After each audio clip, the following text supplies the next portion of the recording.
In Alaska, the Coast Guard is touching lives in more ways than one. Pressure load, take it load.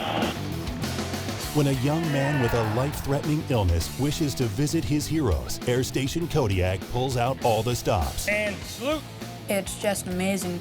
Like, man, this is really where I want to be. While out near Cold Bay, the crew responds to a deadly chemical leak aboard a vessel. You know, that can affect your sight, that can blind you, that can even kill you. And looks can be deceiving when a man is crushed by a backhoe in a remote village. I don't know if he's got 1 broken rib, if he's got 10 broken ribs. The guy was in a lot of pain. There's life, man. I got them in sight. The vast Alaskan wilderness. A place where beauty is cloaked by danger. Here, every day, the highly trained men and women of the U.S. Coast Guard risk their lives to save others. America's deadliest waters are protected by Coast Guard Alaska.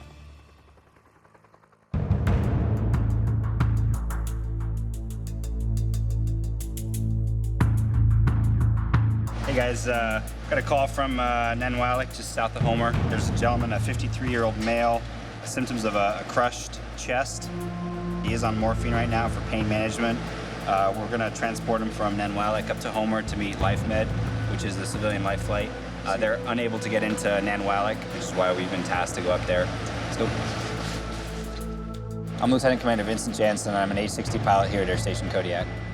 You never know what you're gonna get when that pager goes off. When you hear that noise, to think, okay, what's my day about to turn into? You know, luckily we're well trained. You've got the experience, you've got the equipment to adapt to whatever that pager is going to throw at you. And rotor. Press taxi. Ready for taxi. Hi, this is Lieutenant Kirk with the Coast Guard. I'll be there at 7 o'clock local time. All right. Thank you very much. Bye. I got a call about a 53-year-old male. He had reportedly been partially crushed by a tractor up there. And so he's in obviously quite a bit of pain. This is a fairly short-range mission for us. We got rain showers moving in and out, reducing visibility. The H-60 crew shouldn't have any trouble getting in. Most of these village clinics are, at best a physician's assistant, but they have been able to administer pain medicine to him, and he'll be obviously in much better care once we get him out to Homer, and he can get probably up to Anchorage.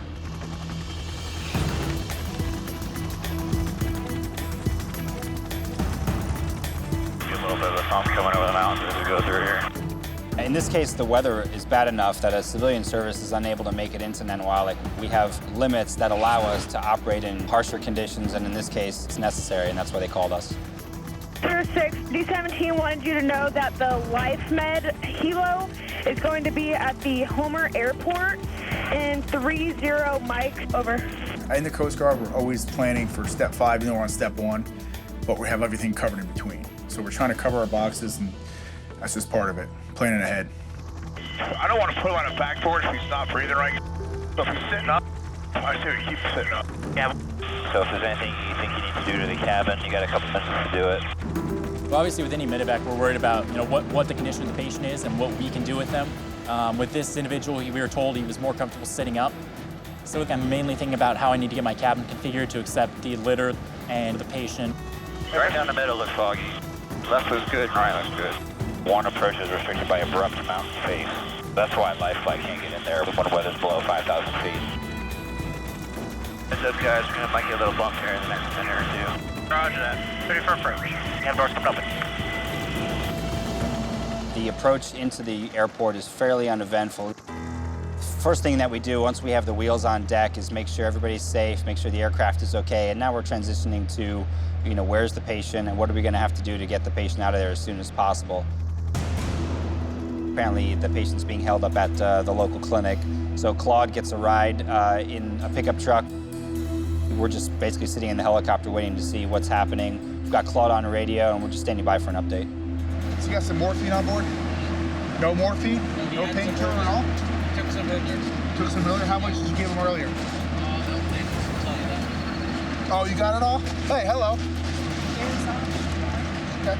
The guy's hurt, but the guy is not laid out like your typical trauma patient. So I said to the guy, hey bud, how you doing? Hurting bad, ribs hurt, Whole family's there. Okay, we're gonna get you a higher level of care, the best we can. Yeah, he said he was crushed for like about a minute. I'm not gonna put him in the C-spine because it'll take me forever and he can't breathe. So if I lay him down, I could risk him to get some fluid in his lungs, and then I can't manage in the helicopter. So. Yeah. I get a call from Claude over the radio. He's coming down the hill. He's got the patient in the truck in the vicinity of the helicopter.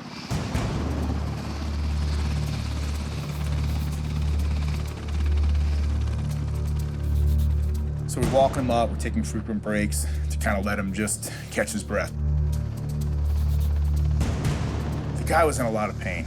He'd been crushed by a backhoe. I don't know if he's got 1 broken rib, if he's got 10 broken ribs, but he was pretty much a champion.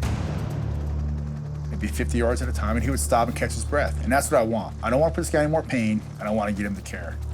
But he's tough. Then he's got to get in a helicopter, and once he gets in a helicopter, he's going to have me doing all this stuff to him that's not going to feel comfortable. This guy's gonna wanna sit, so we have a good spot for him. We'll make a spot. The first impression that you get is this gentleman he's been in a bad accident and he's in a lot of pain. He's actually doing a lot worse than I thought he was gonna be doing, and he definitely needs our services. Guys all set? Ready, sir? We loaded him into the aircraft and chose not to strap him in due to his injury. We didn't want to risk having him lean back because the most comfortable place for him and where he was able to breathe the best was leaning forward. So we sat him down in my seat and left him there for the flight. You guys are about 15 minutes out. You warm enough, Gus? As a paramedic, you start your ABCs. Airway, breathing, circulation. If you got all them covered, you're gonna be okay. Let's try to make this guy's life as pleasant as possible for the 15 minutes he's gonna be with us. A little bit of O2 flowing for the patient. He's sounding pretty good, just a little precautionary. The flight from Nenwalek to Homer is just a quick one. It's about 8 to 10 minutes, favorable winds right across Kachemak Bay, and there's a big airport in Homer, and they know we're coming. Okay, Homer space site. Prepare for approach.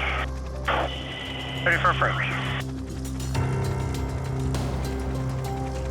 There's life med, I got them in sight. So the first person to approach the helicopter is the Life Flight's emergency medical personnel. She comes onto the rotor arc, takes a look at our patient, which is great because he's right there in the flight mechanic's seat. So this is us. He was pinned for about 1 to 2 minutes, probably about 1,400. And lost consciousness, went to the hospital, went to the ER, well, whatever they had there.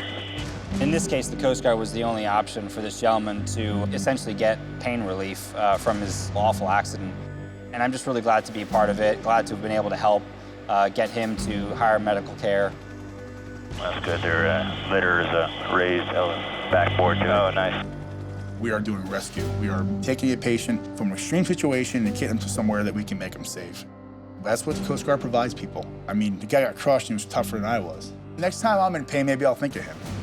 All right, they're pretty clear. Good job, guys. We engine, please, sir. All right, engine, please.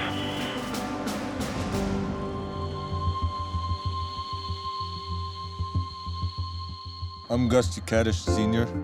I'm from Nunwalk, Alaska. I've lived there for 54 years. I was trying to get a Bobcat ready with the backhoe attachment. After I got all the attachments hooked up, I guess I stepped on the lift lever for the backhoe attachment, and the backhoe attachment crushed me against the back of the cab. And after that, I don't remember. I blacked out. Coast Guard helicopter came in. You know, I'm just glad that somebody was there to get me out of the village into a hospital. I had 4 fractured ribs on the right side, 3 on the left, and a badly bruised lung on the right side, and a small laceration to the liver. The Coast Guard guys, my hat's off to them, and I was really glad they were there.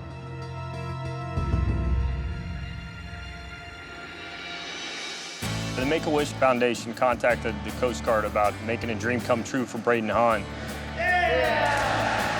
I have aplastic anemia, which is a life-threatening illness. Don't have hills like this in Jersey, do they?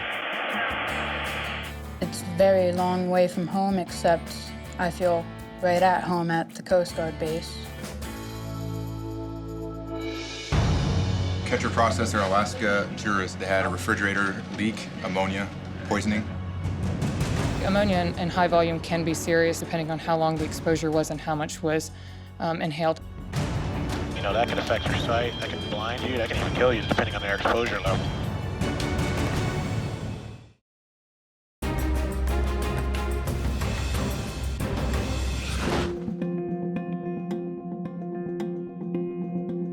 am Braden and I am from Sussex County, New Jersey.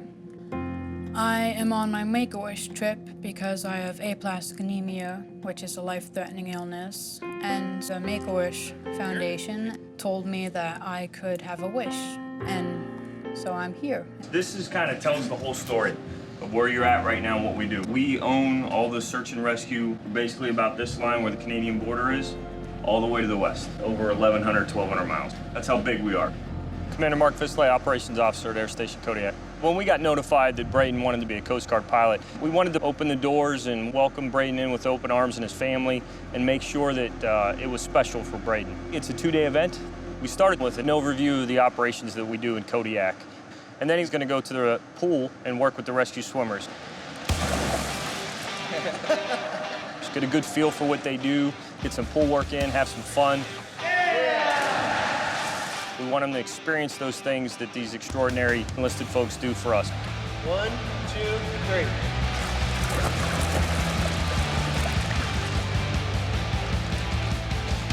All right. Not a problem. Jump. After that, what we'd like to do is have a tour for each airframe set up, and Braden will experience firsthand with an individual pilot and learn what the pilots go through when they fly. So we have the 2 pilots, the flight engineer, and then the 1 seat we stood on going up top, that's where the radio operator sits. So this is the mighty MH-60. This thing can go 300 miles offshore, hover for half an hour, hoist, rescue, do whatever, and then make it 300 miles back. This is the MH-65 Dolphin helicopter. This is what you're going to be flying in tomorrow. This one you could look at more of like a sports car, small, fast. It's more of a short-range recovery helicopter. Getting to meet and work with my heroes up here in Air Station Kodiak feels amazing and awesome. It's a very long way from home, except I feel right at home at the Coast Guard base.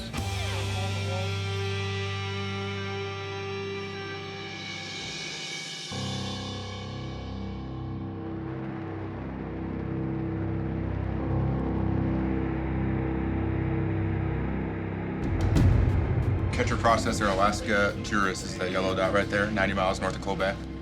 They had a refrigerator leak, ammonia, poisoning, throwing up, one's on oxygen. Flight surgeons recommending Medevac. HSs have been notified and they're planning to go with these guys. My name is Lieutenant Randall Black, and I'm a C-130 pilot, Coast Guard Air Station Kodiak. Once I got into work, they told me that there was some kind of ammonia leak on a vessel out in the Bering Sea, and that 3 people were incapacitated due to the ammonia. A 65 was in the area on one of our cutters, and they were the best asset to execute the rescue. Then you had us as well. We will be taking the patients back to Anchorage for further medical care. We also want to check and make sure we got corpsmen going with us so that they can receive medical care while we're in flight. So I have a question for you guys. What are the long-term effects of? The biggest thing is the respiratory condition, which last I heard they were on oxygen. Have you heard anything different? I heard that, yeah. I'm HS1 Amanda Braden, being a recently qualified independent duty corpsman. I'm not qualified to fly on the helicopter, so I jumped at the opportunity to fly in the C-130. Ammonia in high volume can be serious. I mean, if it's handled wrong, can lead into a fatal situation. The airway may close depending on how long the exposure was and how much was inhaled. And then also you have to take into consideration skin contact, eye contact. Long-term exposure without irrigation can also lead to blindness, so we had to be aware of that as well. Suck to be working on a ship, smell something funky, the next thing you know, you're surrounded by toxic gas. Oh, no. You know, that can affect your sight, that can blind you, that can even kill you depending on their exposure level. Man, we gotta hurry up and get there. Winds 270-18, visibility 1 3/4 miles, light snow, overcast 2,100, temp 1. Look at that cloud formation. Yeah. Holy crap. Crazy. It's right where the mountain is, too, I think. Yeah. That's a really bad weather. You wouldn't want to find that. We have 2 approaches. You know, one goes right into the wind, which is better for us flight characteristics-wise, but the ceilings were too low that we couldn't shoot that approach. That's gnarly business right there.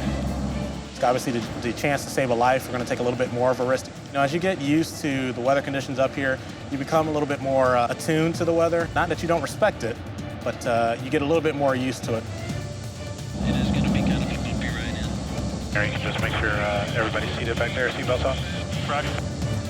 We actually had 30-mile-an-hour winds on our tail, which created a little bit more of a challenge with icy runways and snow conditions. The 1 mile visibility, the blowing snow, the overcast, and all this is coupled with a 30-knot tailwind. So we're coming in faster, which is going to eat up more runway, and then you throw on the ice on that. It takes a little bit more time to stop the aircraft.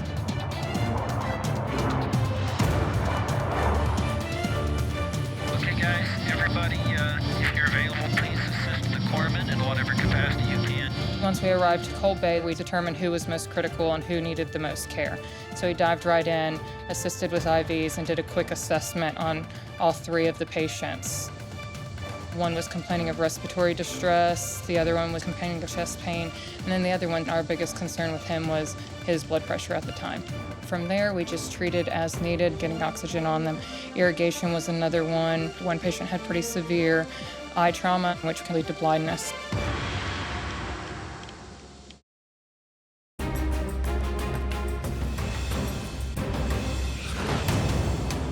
Just cleared the clouds. We've got a good tailwind, so it'll take us about an hour and 15 minutes to get to Anchorage.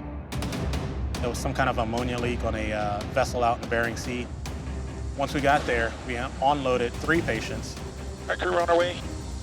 We've already coordinated with the ambulance in Anchorage, so as soon as we land, they should be there waiting for us. We can get these gentlemen off the plane as soon as possible. The patients were stable, still in fairly critical condition. I know one patient was coughing up fluids due to the ammonia ingestion. Another one had to continually have his eyes washed out. One of the patients had pretty acute exposure to the face, so our first level of treatment was irrigating his eyes and decrease the chances of any long-term damage to the eye. The patient with acute respiratory distress, we sat up, position of comfort, treated with oxygen. The other one was comfortable laying down, and so we allowed him to lay down and just continued to monitor his vitals. En route to Anchorage is about another hour and a half, 2-hour flight. They stayed pretty stable the whole way, which is our goal, to keep them stable or have them improved when we transport to the ambulance. I mean, how often do we do this? With these 3 guys, I'm gonna have 14 lives saved this year. The year before that, I had 1. It was a great feeling to help them out. You know, mostly it's the helicopters who are getting, face-to-face time with patients. Normally we're the ones high up above, the helicopters circling them, making sure they're all right. But this time we were called on. Sense of satisfaction and gratitude that we were able to get it done and to help people. That was pretty smooth. So as soon as we land, there's already an ambulance there waiting for us, so that basically once we shut down the engines, they're ready to get the patients off and get them over to the hospital.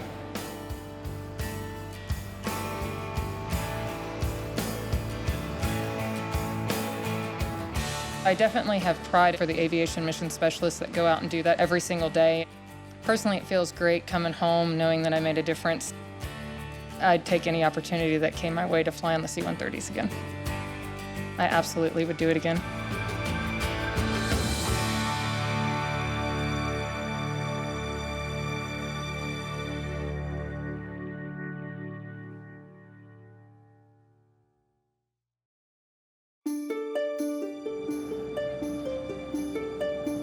The Make-A-Wish Foundation contacted the Coast Guard about making a dream come true for Braden Hahn. Braden was suffering from an illness, and it was his desire and his dream to be part of the Coast Guard. Gonna get us away from the pier? We wanted to allow him some exciting, rewarding opportunities with our crews. I'll try not to be backseat. Whenever you're ready, just tell him to take the lines off. Take the lines off. My name is Becky Hahn. I am from Braden, New Jersey. Braden got to drive the boat. That was a little crazy. We were not expecting that. Want to go a little faster? Want to go a little faster? Yeah. Go ahead. Our visibility speed are already 1. Now turn us over to the left. It won't flip, I promise. Okay. We're just going to keep going straight back in here, and then we'll meet up with the helo. 101 to 05, aside course as we discussed before. We're going to start out with a trail line delivery of the rescue swimmer. 0501, roger. I'm going to take over from here. You can jump back there and watch that. We'll get into the rescue swimmer come down. Getting to drive the boat through the bay and having a helicopter be hovering over us was pretty cool.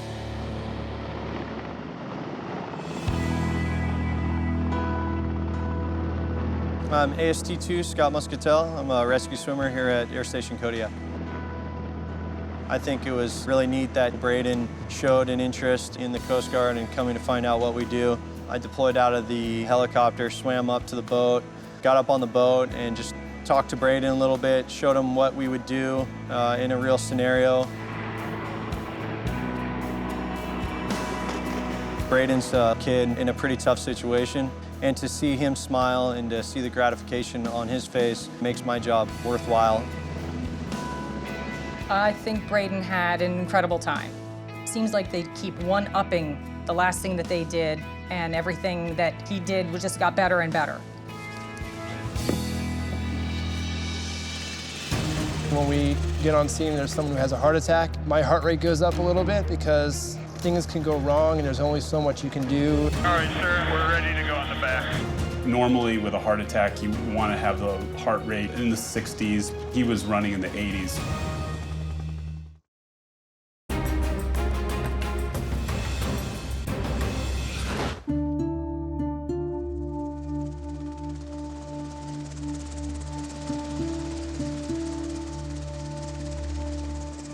Group ready for takeoff? Ready for takeoff. Sector Juno, be advised our current destination is home place Sitka, providing we do not get diverted. My name's Rob Simpson. I'm an aviation survival technician, second class here at Coast Guard Air Station Sitka. The night before, we'd had a Medevac out of Skagway, and we were fully intending to fly home and end our duty day. But we ended up diverted onto another case, a cruise ship passenger who had reported heart attack symptoms. Sector Juno 603, roger, we are altering our course to head to Hoona. Lieutenant Damon Thornton, pilot at Air Station Sitka. The cruise ship is in harbor there at Hoona, and instead of us hoisting off of the cruise ship, they're going to take the patient and put him on an ambulance and take him to the Hoona airport, where we will meet him. Oh, wow. Airspeed just shot up. I think it was a pretty big gust of wind. As soon as we left Juneau, the weather started closing down on us, and it stayed that way. We were in and out of low visibility. How's the visibility up front, sir? Still see the water. Okay. All right, I got the land off the right side. You're well clear. Clear right. I'm Captain Thomas White, flight surgeon for Air Station Sitka. I am never totally at ease with a heart attack because you can have sudden complications. Group 4 ready for approach. Ready for approach. All right, got the runway in sight.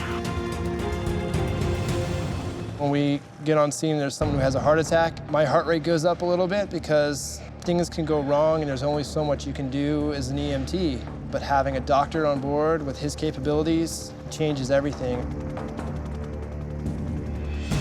We want to make sure that he's in a position of comfort. We don't want to increase his anxiety. We don't want to cause him any pain, which can worsen a heart attack. All right, see if I can pick up some weather. The patient's wife was in the back of the ambulance.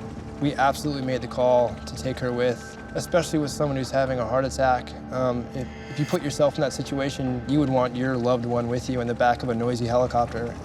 All right, sir, we're ready to go in the back. Okay, sounds good.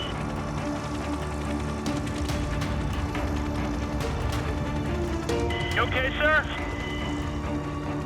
His heart rate was a little bit higher than I would have liked it. Normally, with a heart attack, you want to have the heart rate in the 60s. He was running in the 80s. Sector Juno, Sitka Rescue 6038. We have departed Hoona with the patient, and we are en route Juno at this time.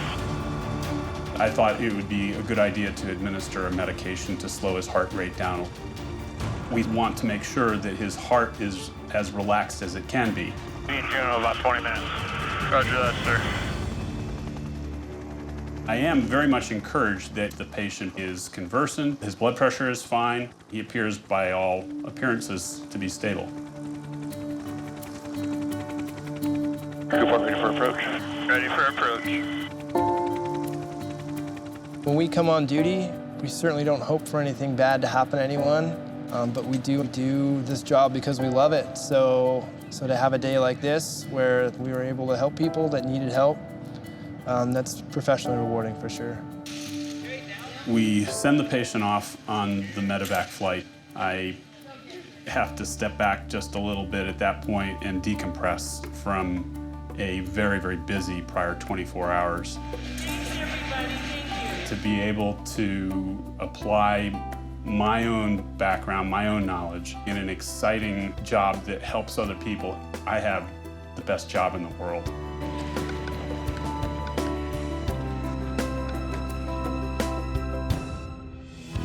My name is Lowell Humberg, and I'm from Medevac, Florida. When the doctor told me that I was having a heart attack, first thing I was thinking about was if I was going to possibly die. Away from home, my wife and my kids.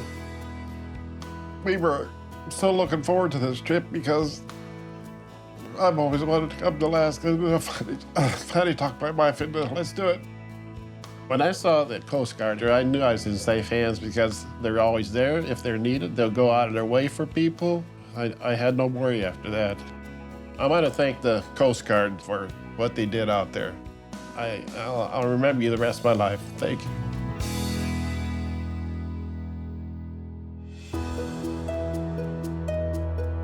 What we'll do is we'll take off and we're going to fly through the Buskin Pass, come down into Anton Larson. We'll go offshore and show you what it's like to be in the offshore environment and back on into home plate. Lieutenant Michael Ross, I'm the H-65 Standardization Officer. Today we're taking out Braden Hahn. This is part of his wish to be a search and rescue pilot. So I've been fortunate enough to be selected to go out single pilot with Braden. All right, go ahead and hop in. Have an amazing flight. Braden has a rare disease called aplastic anemia, and that qualified him to get a Make-A-Wish trip. Braden's wish is to be a helicopter pilot. And the best way to do that is to get firsthand knowledge of what a pilot goes through and then have a conversation with the pilot as they fly along. Don't have hills like this in New Jersey, do they? Sometimes if you were doing search and rescue and the weather's bad, you'd have to fly this low and lower to get through to your star station. Having that radar, sometimes it's key. See them right there in the water, Braden, off to the left? That's all the people fishing.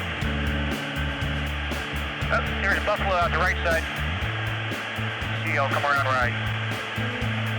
And now, watch the controls. Go ahead and turn that knob right here just a couple clicks at a time. Yep, right there. Go ahead and turn it right. Feel it there? How'd you like that, man? So I'll let you steer us, covering the flight controls. Go ahead and steer us left. Being able to actually control the helicopter was just, man, this is really where I want to be. Like in however so many years, if I become a pilot, this is what I want to be doing. We'll come around to the right, we'll go out to that island. There should be some whales out there, right, Thor? See if we can spot some whales. Oh yeah, just look off the point of the island here and see like spray come out of the water. Oh yeah, you can see them real good right there. Look how big they are. And you see you get away from the land and it's a whole lot of nothing out there. Everybody ready for landing? Ready, yeah. 6599 has Yankee, clear to land, approaching 36. I really didn't want it to be over at all. It's only been an hour, which would be a long time for anyone else, but for me it flew by in an instant. How was that flight, Braden? Good. Got something to give you, man. It's H-65 Alaska Patrol. We keep these coins on us. So I want you to have this coin, dude. There you go. Thank you. For your first flight in H-65. Being able to fly Braden was a highlight of my career with 3,000 plus flight hours. This was right up there with the top 1 or 2 single events. I asked him how he liked it at the end. He said it was a highlight of his childhood, and I just wish him all the best. That was awesome. Appreciate it. Thank you. Yeah, no, That thank you was guys. terrific. Cool. When they landed and Braden got out of the helicopter, I could tell he was overwhelmed. I'm sure over the next several days and probably years, we'll still be hearing about it and little bits and pieces that he's just kind of saving for himself and savoring. Coast Guard Anchorage, overheard the problem was a person is having a stroke, is that correct? Over? Yeah, it's on the fishing vessel Ruth M. This individual was having a stroke. He was pretty lucky because we were literally minutes away. That's them right there. Having doors coming open.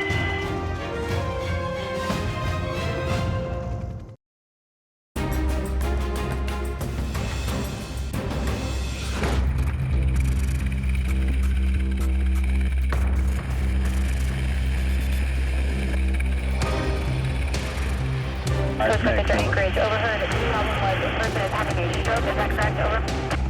Yeah, it's on the fishing vessel Ruth M. They're in Herring Bay on Knight Island. He called the Mayday, and he just wanted anybody that could hear him on 16, and I responded.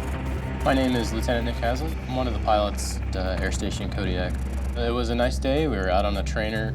The weather was beautiful, clear skies. We heard a distress call. The vessel Ruth M., one of their crew members, was having a stroke.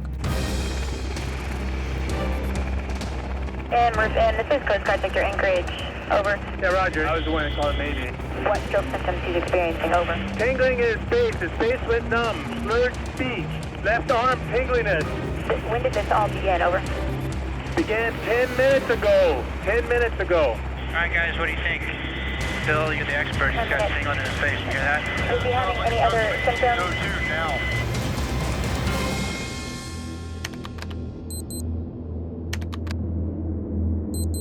Lieutenant DJ Wright, pilot at Air Station Kodiak. So if this individual was having a stroke, he was pretty lucky because we were literally minutes away. We're not looking very far away. Should be 11 miles off the nose. 11 miles, roger. Name and age of the patient, over. Patient is Jared, age 31. Is there any history of stroke, heart history, over? You guys He had a similar, not quite this intense, but a similar episode a month ago. It came and went very fast. That's them right there. Cabin doors coming open. We flew direct to the location. There were two vessels there. The one that had his nets out was the vessel that had the individual. We started talking to him, trying to figure out what we're going to do. Break. Roof M, Coast Guard Hilo 6003 on 22.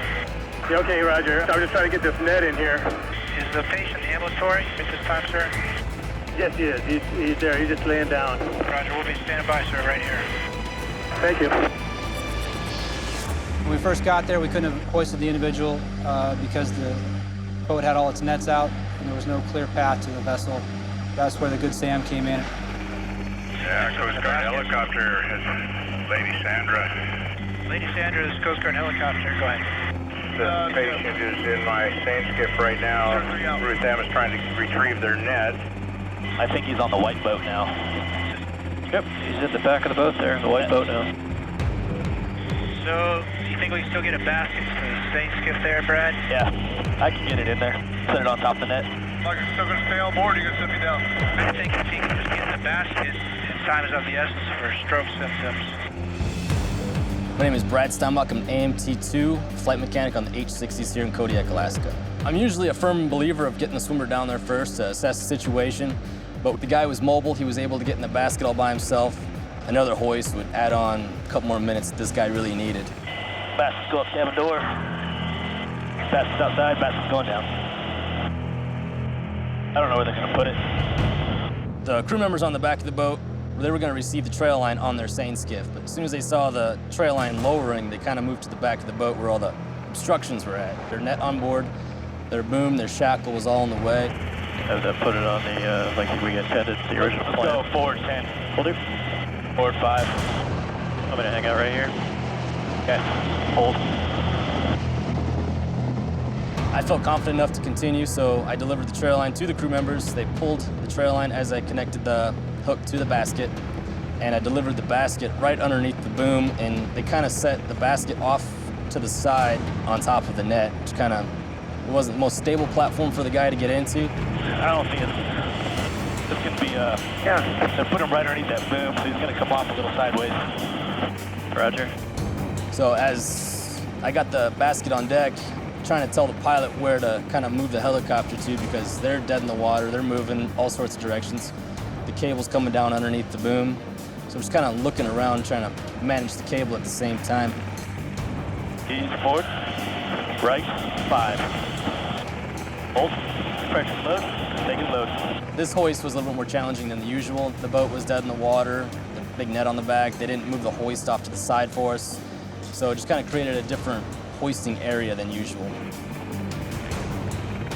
Just low cabin door. Bring a basket to cabin.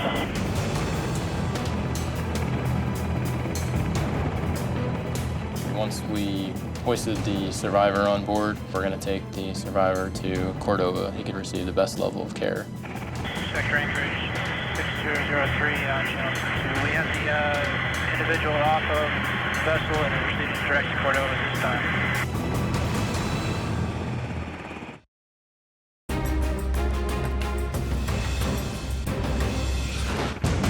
Just low cabin door. Bring a basket to cabin. The original mayday was for a man having a stroke on a seiner boat. The guy was mobile. He was able to get in the basket all by himself. All right, Jared, just suck up this O2. Just breathe deep. Get a nice good seal right here. It's free. Just use it up. My name is Bill Cron. I'm an aviation survival technician here at Station Kodiak, Alaska. We brought the survivor up, immediately administered oxygen. I checked for the smile test to see if there's any kind of facial drooping or the arms, if there was any kind of instability. Dilated in his left eye. Is he pretty lucid? Yeah, he's pretty lucid. After we got him on board, it was a short flight back to Cordova. We figured that was the best situation for him to get him immediate medical care. Pupils are equal. Pulse, blood pressure is right at 120 over P, so everything looks normal. His symptoms almost right away seemed to be alleviated, and all that seemed to stabilize after oxygen was administered. Are you comfortable? As compared to what you were feeling earlier, would you say you're feeling a lot better now? Is there anything that you were doing on the boat that made what you're feeling intensified? Door's coming open. Door's open. The fact that we were there in a sufficient amount of time to get him there and hopefully alleviate any permanent damage is really a nice feeling for us as a crew. How's my tail looking? Tail's looking good.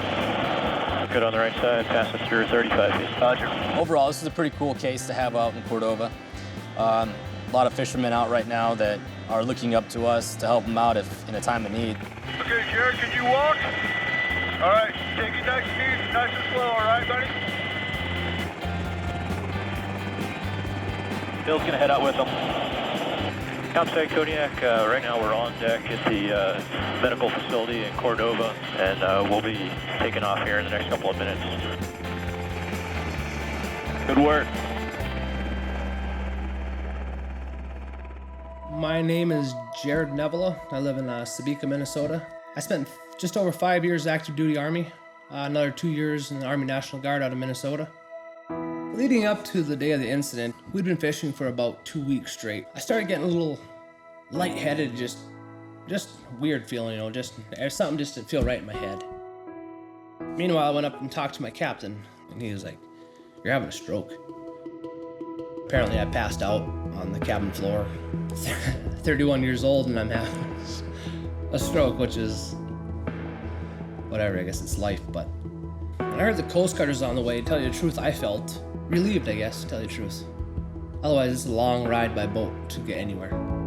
The aircrew that came to rescue me, they were professionals, pure and simple. I mean, they are very good at what they do. Out there in seas that are 20, 30 foot with people in the water rescuing them, every fisherman out there, you feel like you have somebody watching over you at all times. They got my appreciation 100%.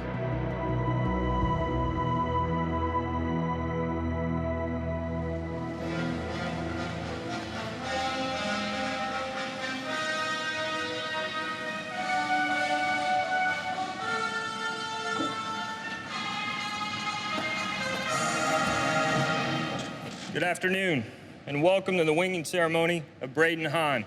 I knew they were going to be doing a ceremony. I didn't know to what extent. When I saw the men and women standing out there, all lined up, everybody in their dress uniforms, it was just really unbelievable. Braden, today is your day. I look over and I see your chest getting a little bit larger, those shoulders being carried a little bit taller. As you look at the wings that we present to you today, that you earned, I hope it renews your strength in any task that you seek to accomplish, and I wish you the best of luck in all of your endeavors. Braden Hahn, front and center.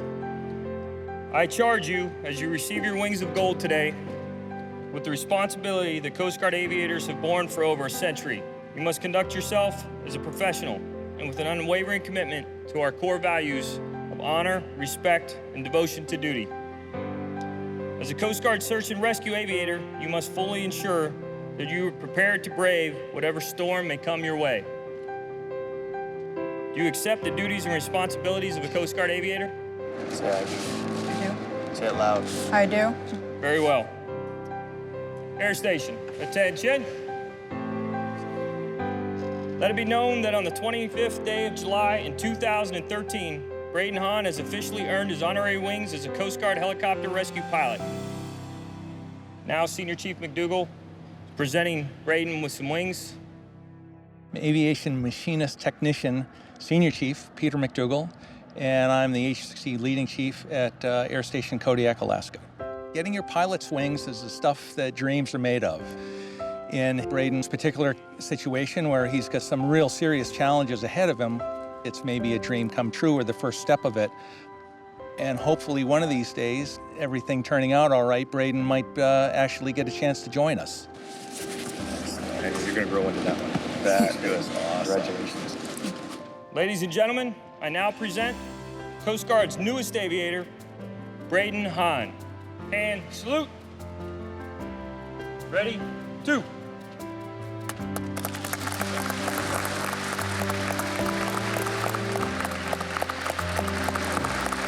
Looking at this young man, the courage that he shows day in and day out to persevere, if you will, and have a positive attitude was inspiring for all of us. He, to me, represents our core values of what he's dealing with in his life. And I think the ceremony, as well as the entire trip, was probably as rewarding for us an experience as it was for Braden. The moment that they pinned the wings on me will never be forgotten. Nice job, buddy. How's it feel? Feel a little nervous up there? I could have never thought that they all could have been so into this and making my dream come true. Air Station, dismissed. I wanted to know that when they left here, it was a great experience for Braden and that he really, truly felt like he was not only a member of Air Station Kodiak for those 2 specific days, but for the rest of his life.